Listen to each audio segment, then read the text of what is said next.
राजवाडे आणि सुनील बागुल यांच्यावर भाजपानं खोटे गुन्हे दाखल केले। नाशकातील ठाकरे गटाचे जिल्हा प्रमुख डी.जी. सूर्यवंशी यांनी आरोप केलाय।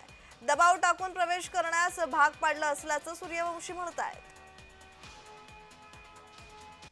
भाजपने ती टॅक्टिस केली, बळजबरीने गुन्हा दाखल केला आणि 2 दिवसात बाहेर कुठेतरी भेटून त्यांना 100% दबाव आणलेला दिसतो। सुनील बागुल असतील, राजवाडे असतील आणि आता त्यांनी पक्ष प्रवेश केलेला आहे, सुरूच आहे महाराष्ट्रात 3 वर्षापासून।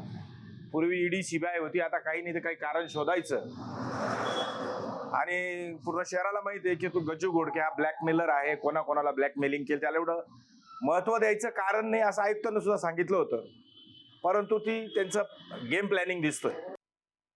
आणि मी बोलल्याप्रमाणे यांना आमची फॅक्टरी, बाळासाहेबांची उद्धव साहेबांची फॅक्टरी म्हणून प्रोडक्ट लागते। 17ला सचिनजी पडले होते, परंतु एकनिष्ठ शिवसैनिक होते आणि संभ्रम अवस्था आणि त्यांना कन्फ्यूज करून नेण्यात आलं। आता 4 नगरसेवक पक्षाचे आहे आणि भाजपमधले प्रथमेश गीते आहेत, त्याच्यानंतर पांडेताई वारले आहेत, गाडेकरताई वारले आहेत, परंतु त्यांचं कुटुंब आमच्या सोबत आहे। आता नगरसेवकांची नावं कोणते कोण तुमच्याकडे? केशव तात्या पोरजे, आढावताई, कोठोळेताई आणि मी स्वतः 4 नगरसेवक आहेत।